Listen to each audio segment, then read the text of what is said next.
Welcome back. This is Lecture 18, Islamic Art and Architecture. It's also the final lecture topic in Unit 3. So we're taking a bit of a departure here from the last culture that we studied, the end of the Roman Empire, the Byzantine Empire in the East. And we can now look at a rival culture that emerges and then begins to dominate much of the territory that we have studied thus far throughout the remainder of this course. The rise of Islam is a pretty important cultural and historical event which really does preserve an enormous amount of knowledge from the classical world through to the period known as the Renaissance, which we begin to cover in Art History Survey 2. So we're looking here at a map of the major expansion, not only of Islam, but of the dynasties that have been founded following Muhammad's reign. We have the Umayyad dynasty and then the Abbasid Caliphate, which is then followed by the Ottoman Empire.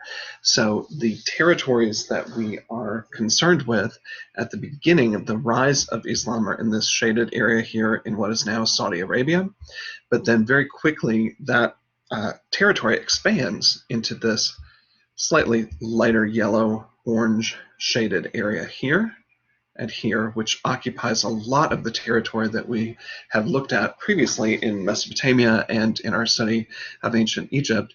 And then the expansion will include the territory all the way through the Iberian Peninsula into Spain, and Muslim dynasties will control this territory well until the 1400s. So a massive amount of territory and a really interesting culture for us to look at. It is probably important for us to understand a little bit about the structure of the religion, so we'll start there. But the objects to be looking out for are the Dome of the Rock in Jerusalem, the Mesquita or the Great Mosque in Cordoba in Spain, the Friday Mosque in Isfahan, and the Mosque of Selim II. So Muhammad is born roughly 570 and he passes in 632 CE. So as we are looking at the existence of the Byzantine Empire, we're also simultaneously looking at the rise of this new faith founded on the belief in Muhammad as a prophet. Now this is of course an Abrahamic religion, which means that it does trace its roots back to Abraham. And so the city of Jerusalem becomes an important site for Muslims, Jews, and Christians alike. So what begins to occur in the changes in this faith, this new belief system, is essentially that Muhammad is given the direct word of God, and so that needs to be always in Arabic as it was presented to him, and the belief is essentially that Muhammad is the chief prophet, not that there haven't been others, including Christ, but this is sort of a new covenant with Allah, with God. So what you're looking at on this slide, on the map, you can see an indication of the location of Mecca and the location of Jerusalem. One of the major events in Muhammad's life was the night journey in which he was transported from Mecca to Jerusalem and then from Jerusalem into heaven and then back to earth. So the object that you're seeing at the far left is actually the mosque in Jerusalem, which surrounds the Dome of the Rock, and the Dome of the Rock is directly above the spot on earth that Muhammad ascended from. And what you're seeing toward the right is how this mosque would have looked during the time of the Umayyad dynasty.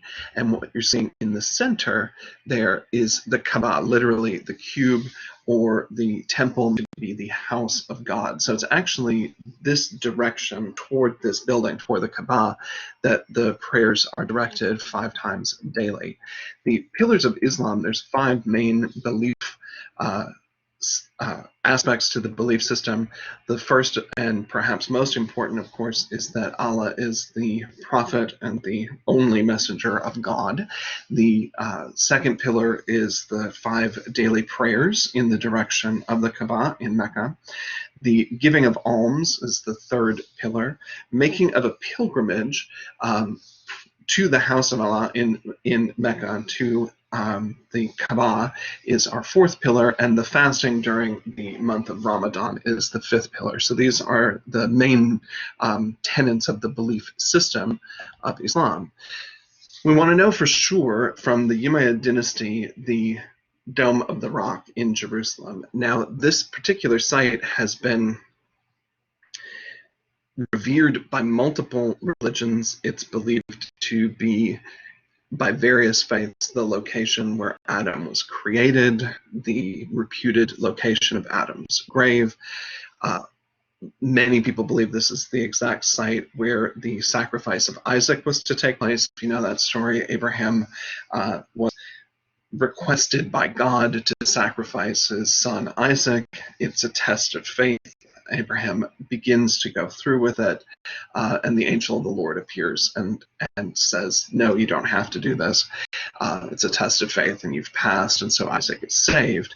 That event is supposed to have taken place here, and this is also the site from which Muhammad was said to ascend to the heavens. So you can actually see that the bare rock itself has been exposed, so you can see that within. You can see that the building itself is rather unique from the architecture that we've studied up to this point. It is an octagonal structure, and it is a domed structure as well. So theoretically similar to a central plan Byzantine church in some respects, but very, very different on the interior.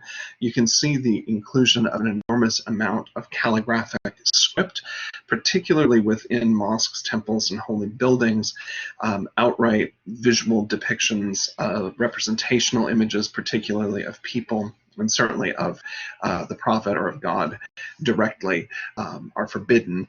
So we'll see some examples of figurative work outside of mosques and the like, but definitely not within. So this intense amount of patterning and decoration is really quite common within Islamic architecture. So again, this is a pretty remarkable structure. It is in Jerusalem, in Israel. It is on the Temple Mount. So this is actually also the former site of the Temple of Solomon, the temple that had been destroyed by the Flavian dynasty, by the Roman emperors. And so the site has major connections to the 3 major Abrahamic religions. Some vocab terms that we need when we're looking at Islamic architecture. The mosque itself is the focus of religious life, and we need to know a handful of architectural terms related to the mosque. On the chart there, you see letter A denotes the minaret, which is the tower from which the faithful are called to prayer. Letter B indicates for you the Qibla wall, and that wall must face toward Mecca, and in fact toward the Kaaba itself. And within the Qibla wall is letter C, the mihrab. The mihrab is a niche in the wall. It's not an altar, it is merely a focal point. It is to direct your attention from wherever the mosque is located in the world, to direct your attention toward the Kaaba in Mecca. So this is the Great Mosque in Damascus in Syria. This was the capital, for the most part, of the Umayyad dynasty. So following the death of Muhammad, there are a variety of different leaders who come forward to lead the faith, and the Umayyad dynasty rules for quite a long period. They are then supplanted by the Abbasid dynasty, and eventually they will be subsumed by the Ottoman Empire. So what you're seeing in general is pretty typical of mosque architecture early on in Islamic culture, and you can see that there's a large open courtyard. So the mosque is not only as a place for worship, but as a place for communal gathering. And as is the case in many of the churches that we have looked at up to this point, a lot of times new religions build their temples and structures on top of the site of former buildings, and that is the case here, that there was a Byzantine church here at one time. There was a Roman temple here as well. Moving our attention to Spain, the Umayyad dynasty, when it begins to collapse, one of the leaders, Abd al-Rahman I, actually manages to escape to the Iberian Peninsula, to where Spain and Portugal are located in Western Europe. And you see that this begins a dynasty in what is otherwise a Christian culture. The Western European culture is really heavily under the influence of the Catholic Church outside of Spain. So what you see here is the Mesquita, the great mosque in Cordoba in Spain, and it's a pretty remarkable structure. It did, in fact, have conversions to it over time, and so in fact portions were repurposed into Catholic temple, Catholic church, which really altered some of the architecture and took away from some of the unity of the building. But a lot of the architecture that you see here is actually repurposed from former Roman structures that had been here to begin with. So the building itself is made from a multitude of different pieces, but it has a similar structure to the mosque that we just looked at in Damascus. It has a large courtyard, it has a minaret. The minaret has then been encased within a square bell tower as the church has transformed over time. The major feature, though, that I think that most people associate with the Mesquita are these remarkable horseshoe-shaped arches. And those arches are fairly iconic within what becomes known as Moorish architecture, Islamic architecture, both here in the Iberian Peninsula and then also in northern Africa. The dome itself is a really remarkable part of the architecture, and you can see that the dome rests not on a drum, but on a square shape. And so that square shape requires transition. We don't have the pendentives, but we start to have these semicircular curved areas known as squinches that transition us from the square to an octagon to the dome. The squinches themselves actually have a heavy amount of decoration on them as well, and we'll see some of this decoration in later examples. You also see the alternating stonework here in color, the red and white. You see that as well here in the double arch. So this entire prayer hall area is really iconic for this double horseshoe arch colonnade. This is the mihrab. This is the focal point of prayer, and directly above the mihrab is the rather remarkable, miraculous-looking dome. Toward the end of Islamic rule in Spain is the construction/renovation of the Alhambra. This building is built and added to over time.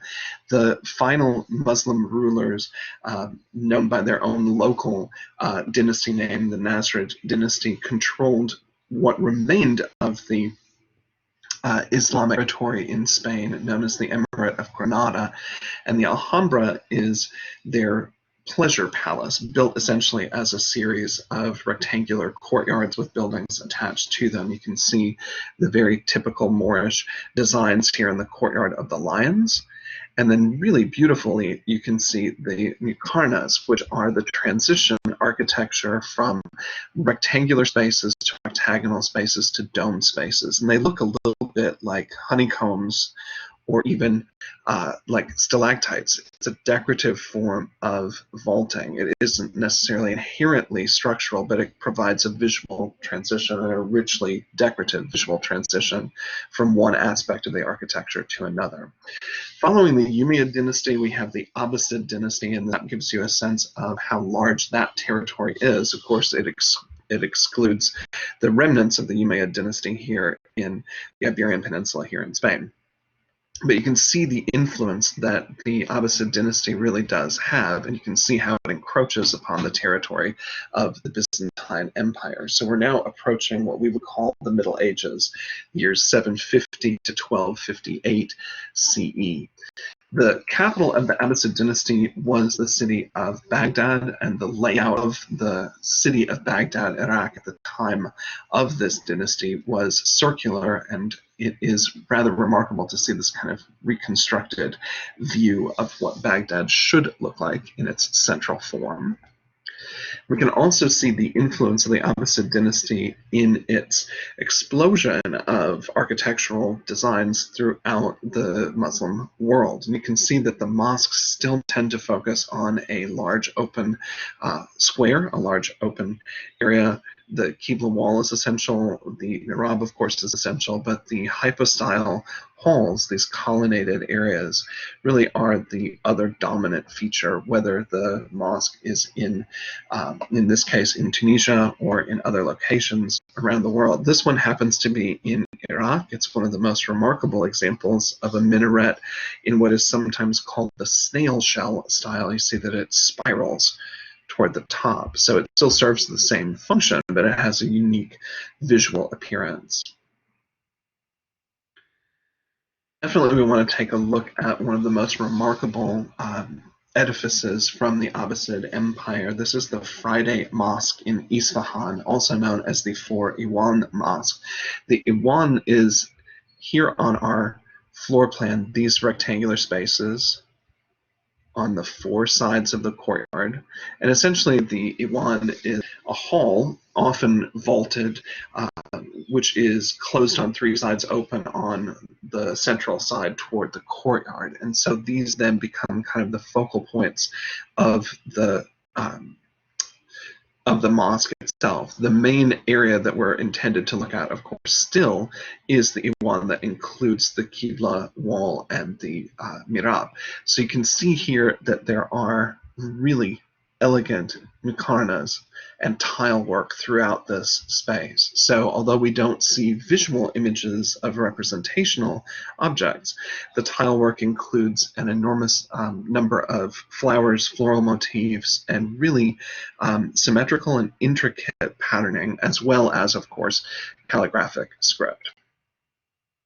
This example comes to us from Cairo, and it's an example not only of the structure of the mosque, but the addition to the mosque of subordinate buildings, including, of course, the madrasa, which are the houses of study. So originally these would have been for people to study the Quran, but they essentially become prototypes of universities. They become ways of transmitting knowledge, which makes a lot of sense because, of course, the Islamic Empire at this point has absorbed a lot of knowledge from the classical world through its contact with the Byzantine Empire.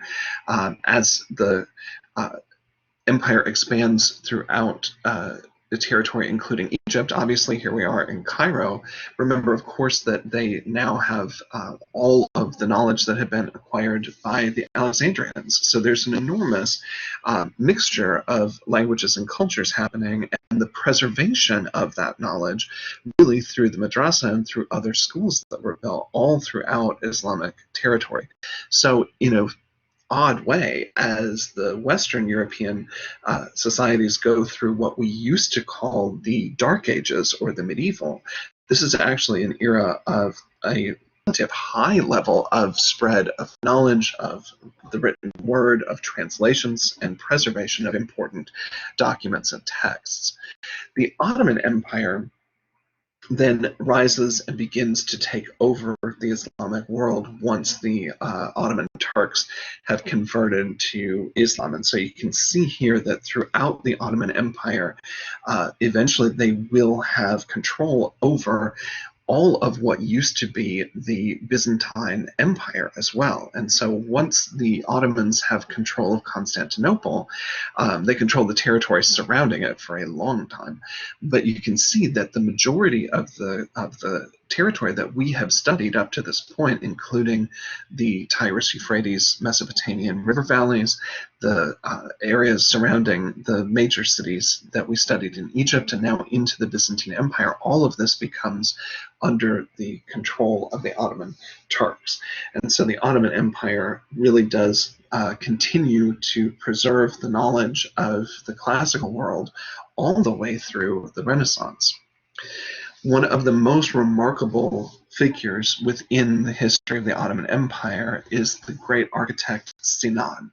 And Sinan is one of the most remarkable and well-known figures, not only in Islamic art, but in architecture in general.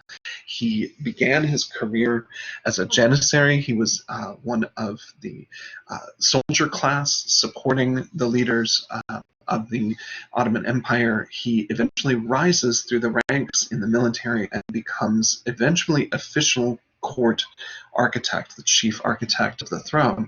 And at that point, he's already reached the age of approximately 50 years old, and he lives nearly to be 100 years old. So the majority of his significant works were created after the age of 50, and he worked well into his 90s. There are over 200 known works, probably closer to 300, ascribed to Sinan, and his designs are really incredible. This is perhaps the most famous one. This is the Mosque of Selim II in Edina in Turkey.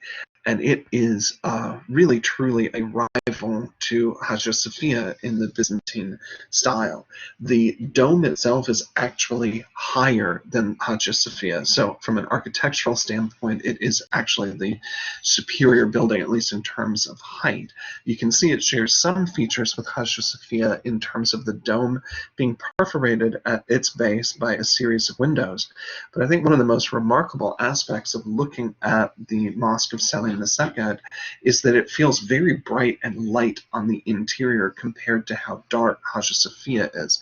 And that's achieved through an enormous increase in the number of windows that you see all throughout these arched areas on all sides of the dome. Another aspect of the feature of the dome that's really kind of remarkable is that it is supported by 4 semi-domes rather than half domes on the 4 sides. These face the corners. And that allows us to have a transition essentially from an octagonal structure that supports the dome through the use of these semi-curved areas that we call squinches.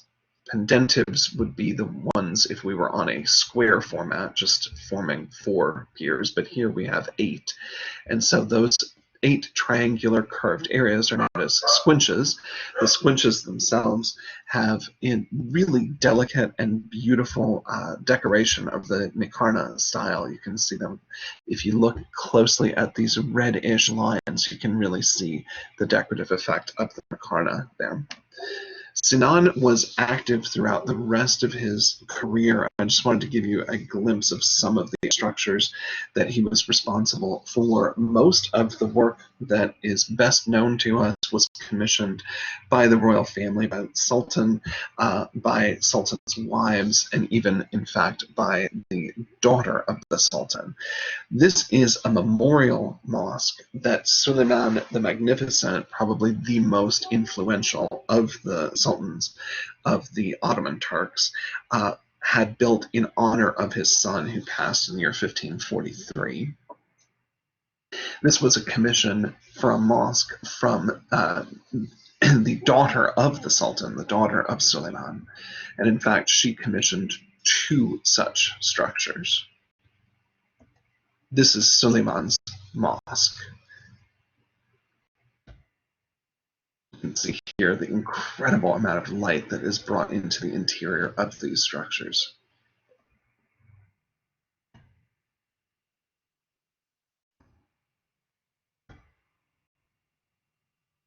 I thought we'd end with a real jump forward. So obviously moving into the era of Sinan puts us really into the Renaissance, and we are clearly now moving from the Renaissance into what will be known as the Baroque in Western Europe. This is a work that comes to us from the Safid dynasty, the Shah Mosque, which is also in Isfahan in Iran. And I just wanted to show it to you as an example of the elaborate use of the Nikarna, which is clearly one of the most iconic aspects of the architecture of this world.